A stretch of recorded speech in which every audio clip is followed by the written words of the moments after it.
North Korea crisis, North test fires ballistic missile. It apparently exploded seconds after liftoff, the South Korean military was quoted as saying by Yonhap news agency. The U.S. military said the missile did not leave North Korean territory. It was fired from a site in South Pyongan province north of Pyongyang in the early hours of Saturday local time, South Korea said. The type of missile is not yet known. U.S. President Donald Trump tweeted, "North Korea disrespected the wishes of China and its highly respected president when it launched, though unsuccessfully, a missile today. Bad." So far there has been no word from North Korea. Tensions in the region have increased lately, with both North and South Korea conducting military exercises. North Korea has made repeated attempts to miniaturize nuclear warheads and fit them on long-range missiles capable of reaching the U.S. Tillerson's warning. North Korea fired an unidentified missile from a site in the vicinity of Bukking in Pyongan-do, South Pyongan province, early this morning, the South Korean Joint Chiefs of Staff, JSC, said in a statement, Yonhap reports.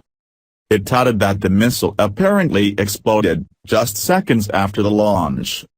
Meanwhile, Commander Dave Benham, a spokesman for U.S. Pacific Command, said the launch occurred near the Bukking airfield, north of Pyongyang. He added that the missile did not leave North Korean territory and did not pose a threat to North America. The launch occurred a matter of hours after the U.S. Secretary of State Rex Tillerson called on the rest of the world to help force North Korea to give up its nuclear ambitions. Speaking at the UN Security Council, Mr. Tillerson warned of catastrophic consequences if the Council did not act, saying it was likely only a matter of time before North Korea develops the capability to strike the U.S. mainland. The U.S. would use military force if necessary, he said.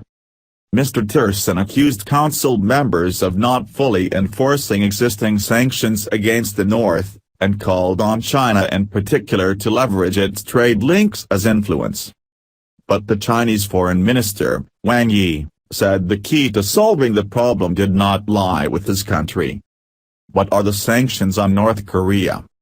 UN sanctions include a ban on selling arms and fuel to North Korea, as well as a host of items that could be used for weapons making. Also on the list are luxury goods including pearl jewelry and snowmobiles worth $2,000, £1,540, or more. Since last year, all cargo entering or leaving North Korea must also be inspected. But the recent UN study found that fragments from a North Korean missile test included electronics that had been obtained either from or via Chinese enterprises. The U.S. has separate, stricter sanctions including a blanket ban on trade and a blacklist of anyone dealing with North Korea. How else has tension risen? Among other developments in recent weeks, North Korea carried out a failed missile launch and held a massive military parade in an apparent show of strength. The U.S. deployed a group of warships and a submarine to the region. Pyongyang reacted angrily, threatening a supermighty preemptive strike. The U.S. began installing a controversial $1 billion, £775 million, anti-missile system called THAAD in South Korea, which Mr. Trump said South Korea should pay for. Seoul said on Friday there was no change in its position that the U.S. pays for it. Mr. Tillerson and U.S. Vice President Mike Pence visited South Korea, reiterating that all options were on the table in dealing with the North.